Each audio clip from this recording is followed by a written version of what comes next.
Today we are going to be doing a Q&A session on prediabetes. And by the way, I'm Dr. Nicole Maholi. I'm your host here on the Natural Diabetes Reversal channel. So thank you. First of all, thank you so much for everybody that submitted questions, whether it was email or DM or, leaving a comment. I really appreciate you. And I'm really excited to get into these questions and answer them. And really the reason that I wanted to do a Q&A session for prediabetes is because this is such a massive issue in our country, you guys. 38 million people have type 2 diabetes, and almost 2.5 times that amount, 98 million people have prediabetes. So it's, there's a ton of people, and unfortunately, 80% of people with prediabetes don't know they have it. So that's why I wanted to do this. I want to raise awareness and help you, help answer your questions and understand, so you can understand this issue and determine if it's impacting you or not. So, when it comes to this issue, there's good news and there's bad news. The bad news is that as it progresses to type 2 diabetes, the metabolic dysfunction associated with prediabetes and type 2 diabetes increases your risk for so many other conditions: Alzheimer's disease, cardiovascular disease, liver disease, kidney disease, neurologic dysfunction, eye conditions, increases your risk for cancer. There's virtually no body system that isn't impacted by blood sugar dysregulation. The good news is that it is a lifestyle-driven condition that is reversible. And prediabetes, if you're catching it at this stage, you have such an amazing opportunity to really turn things around and improve your health, improve your life, so you can live your best life, so you can enjoy life. So that's why I wanted to address this here today. So I think that's all I wanted to say before we get into these questions. I'm really excited to start addressing these. So the first question that I have is, my question is about traditional fasting glucose tests. Do they offer the real picture? If I'm unable to find a functional medicine physician, what testing might I request from my PCP at my next physical? That is such a great question. So you're right. Fasting blood glucose isn't the full picture. It only gives you a really limited view of what's going on here. It's a necessary piece of this puzzle, and it's really important and helpful information to know, but it's not the full picture. So I want to talk about 4 tests that I think can help you understand this issue better. And if you don't have a functional medicine physician, these are good questions. These are good tests to ask your doctor about if you haven't had them before. So the first, of course, is fasting blood glucose test. That is a really important and helpful piece of information to know. So you're going to want to fast for about usually 8 to 10 hours before you go in to get your blood drawn for this test. And what I will say is that reference ranges, the normal reference ranges for a fasting blood glucose test, tell you that normal is less than 100 milligrams per deciliter. So if you're looking at your recent blood test, less than 100 milligrams per deciliter is considered normal. When you have a blood glucose level between 100 and 125 milligrams per deciliter, that is considered prediabetes. So that range would put you in the prediabetes range. 126 and over, you're considered to have type 2 diabetes. So an idea of what normal prediabetes and diabetes ranges are, but what about optimal? That's something that I like to talk about because, let's just say you have a fasting blood sugar level of 99 and you're still technically considered normal. Is that normal? Right? Like, that's not a whole lot different than 100, right? But yet at 100, you're now considered prediabetes. So what happens between 99 and 100? You don't just go from being totally normal to now having a problem. So optimal is actually somewhere between 70 and 85. That's a good optimal range to shoot for with your fasting blood glucose levels. So I just wanted to point that out there so like, okay, if you have a blood glucose level that's been trending upwards and, maybe you go one year and it's 92 and then the next year it's 95, technically those are still normal numbers, but you're trending upwards and you're getting closer to that normal ceiling, right? So hopefully that's helpful, knowing where would be like a good healthy range to shoot for. So that's the first test that I think is really helpful. And like I said, a really important piece of information to have. Hemoglobin A1C, that is another test that can be really helpful. And a hemoglobin A1C test is really going to give you a bigger picture, a longer term picture of what your blood glucose levels have been. So your fasting blood glucose that we just talked about is just a snapshot. That's just one point in time. Hemoglobin A1C gives you a 2 to 3 month picture of what your blood glucose levels have been like. And so hemoglobin is a protein that's on your red blood cells that helps carry oxygen. So it helps oxygenate your tissues throughout your body. And when your blood glucose levels are high, they're elevated, glucose actually sticks to the hemoglobin protein. So it's a process called glycation. And this hemoglobin A1C test measures the amount of glycation in the body. And so a normal hemoglobin A1C test is going to be 5.7% or lower. When you have a hemoglobin A1C of 5.7 to 6.4%, you're considered in the prediabetes range. Okay, 6.5 and above, that's going to be type 2 diabetes. Optimal, let's talk about optimal. That's going to be closer to 5%, 5.1, 5.2, somewhere around there. That's going to be a better range because, again, as you're hitting closer and closer to that ceiling, we know that things are happening with your metabolism in your body that are having that creep upward. So I think it's helpful to have an amount to sort of shoot for as an optimal range.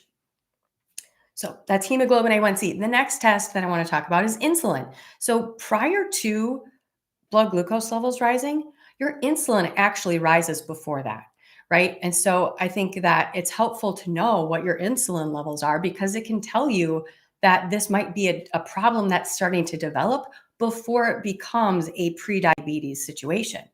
So that can be a really helpful test. It's a fasting test as well. And so it's not actually a routine test though. So that typically is something that you would either have to ask your physician about, or unless you're seeing a functional medicine physician, that might be a part of their routine testing. So fasting insulin, the other interesting part of this, because it's not routine, there is some discrepancy about what is like considered normal or optimal. What you will see varies from lab to lab. The laboratory reference ranges can vary a little bit. So you might see one that has a normal reference range for insulin that's less than 20. Another one might be 25. But generally, what most physicians will tell you is that less than 10 microunits per milliliter is considered normal. So that would be a normal insulin level. But when we talk about optimal, that's going to be, again, I think most physicians would agree that somewhere between 2 to 6 microunits per milliliter, that's going to be an optimal insulin level. So I hope that helps. But insulin is, like I said, that's going to rise before your blood glucose levels rise. So that would be a more helpful test to have run to see so you can catch things before they become an issue. The last test that I want to put out there is actually part of a cholesterol panel. So that's going to be a pretty routine test. A lot of people are going to have, most of you have probably had a cholesterol panel, but part of your cholesterol panel is your triglyceride level. And that is really interesting because what your triglycerides can tell you, they can tell you some information about your blood glucose processing in your body. Because when you have enough glucose in your bloodstream, the excess, a couple things happen to the excess glucose. Number one, they get stored as glycogen. So if you have, enough glucose in your circulation to satisfy your energy requirements, any excess is going to be put into storage as glycogen. If there's still some left over beyond that, the rest gets turned into triglycerides. So it gets turned into fat. So having a triglyceride level that is high can be an indicator of, there's other things that can impact triglycerides, I will say that, but it's a pretty good indicator of excess glucose in your circulation. So normal laboratory reference ranges are typically less than 150 milligrams per deciliter. Optimal is going to be somewhere more like 70 to 100, 110 milligrams per deciliter. So that's what you would want to shoot for. And it is really common to see an elevated triglyceride with a blood glucose level, an elevated blood glucose level in things like insulin resistance, prediabetes, and type 2 diabetes. So I hope that helps answer that question. Those four tests: fasting blood glucose, hemoglobin A1C, fasting insulin, and then your triglyceride levels can all paint a little bit of a picture for you on whether or not you have some issues with blood sugar dysregulation. So I hope that helps. The next question that I have is, what is prediabetes and what's the difference between prediabetes and type 2 diabetes? So prediabetes is just the precursor to type 2 diabetes. In prediabetes, as I mentioned, your blood glucose levels aren't normal, but they're not yet high enough to be considered type 2 diabetes. And really, both of these issues are a result of insulin resistance. So your body becoming resistant to the insulin signal. And I do have a video explaining more on insulin resistance. So if you're not familiar with, how that develops in the body, I would definitely recommend you go and check out that video because I think it's helpful to understand and know.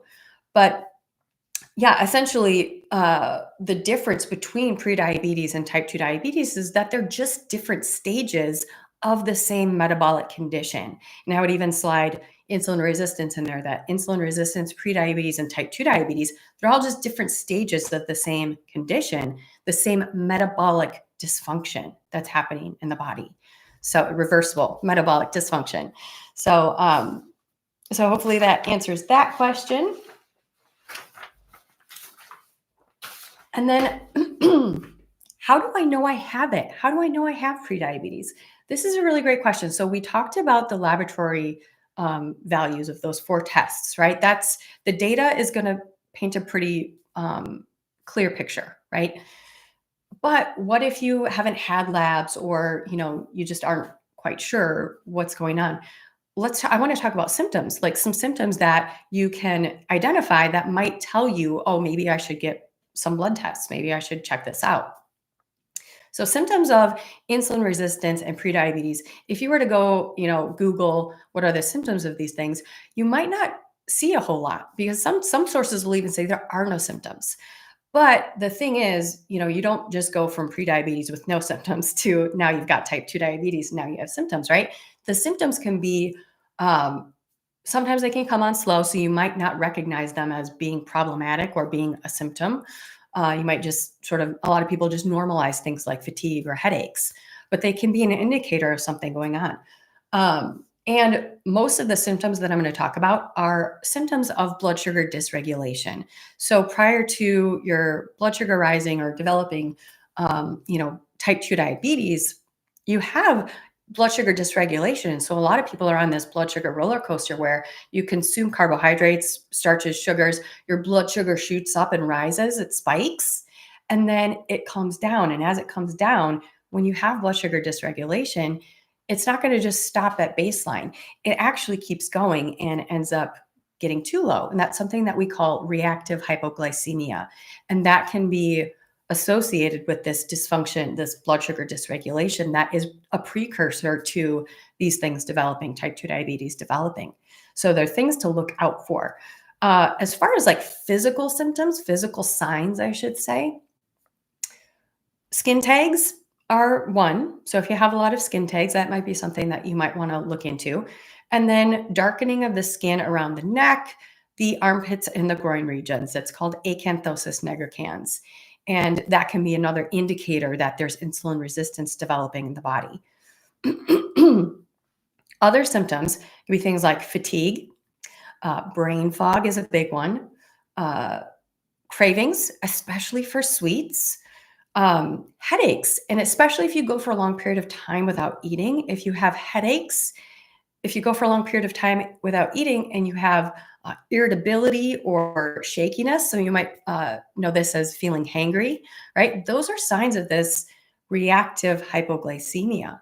And another one is difficulty sleeping. So if you go to sleep and you wake up a few hours later and you feel like you're wide awake and you have a hard time falling back to sleep, that is another indicator of blood sugar dysregulation. What happens when your blood sugar gets too low is your body actually releases cortisol and adrenaline to help get your blood sugars back up to a normal baseline level.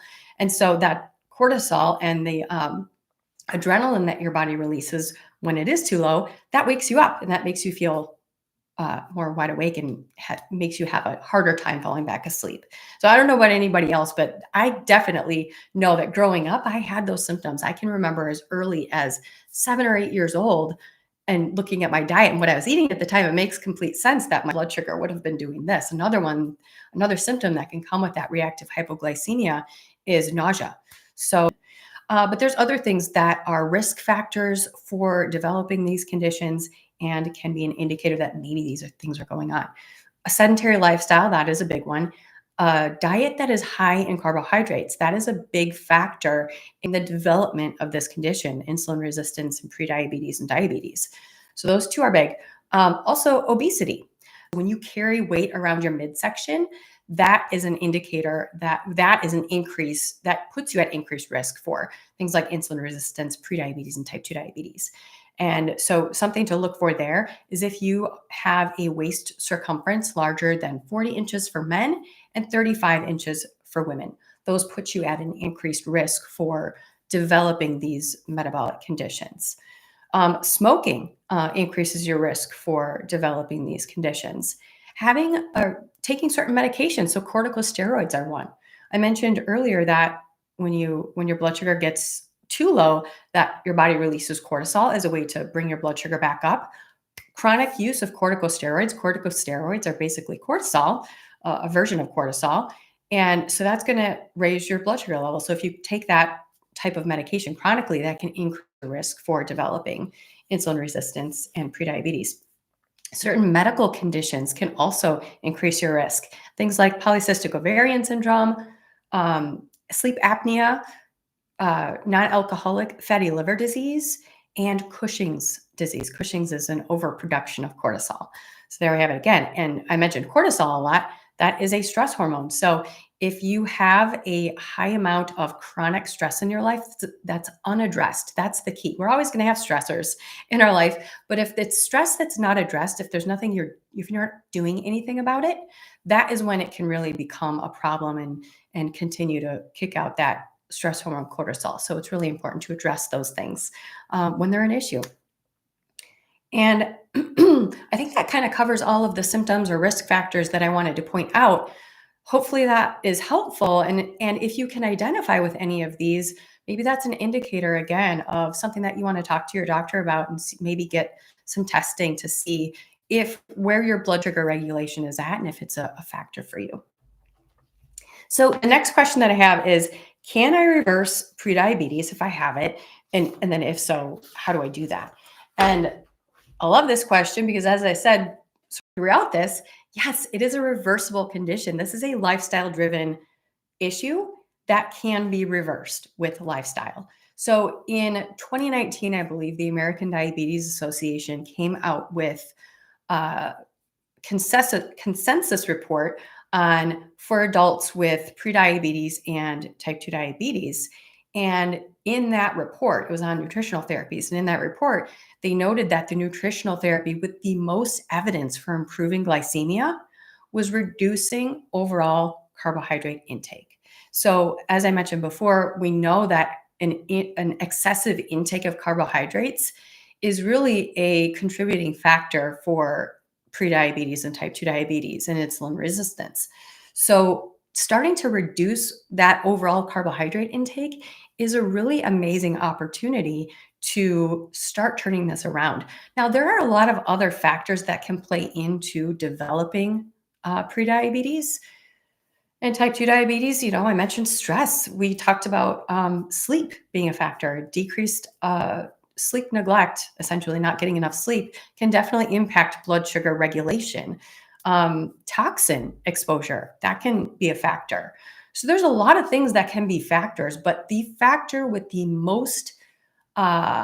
highest amount of potential to really start turning things around for you is what you put in your mouth. So your diet is going to be one of those factors that has the greatest potential to really help you with this condition. So starting by reducing carbohydrate intake, I also created a workshop to help people with this issue. So like if you're not sure where to start or you don't know how to go about the process of changing things with your diet and your nutrition, In the workshop, I cover 5 simple strategies that you can start with to really start stabilizing your blood sugar levels, because that's what we need to do with this condition. We have to start stabilizing our blood sugar, preventing those spikes and crashes, and normalizing insulin function. So, the 5 strategies, the 5 simple steps that I lay out in the workshop really help do that. And they are simple. They're things that anybody can implement. They don't require a full, diet overhaul or anything like that. They're simple tactics that really just help start the process of stabilizing those blood glucose levels.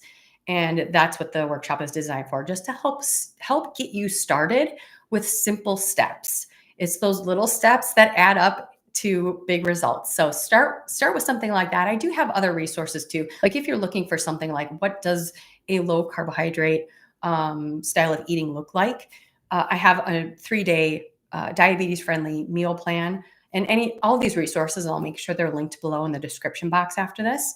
Um, but those would be good places to start. Those are good and helpful resources that can get the process going for you, that can get the process started. So I hope you find that helpful. I also did just see, I'm wrapping up here, but I did just see another question, a question about intermittent fasting. And I really love this question. It's a topic in the media, because I just saw a study recently that was just posted and everybody's talking about it, that intermittent fasting can increase your risk of death of cardiovascular disease.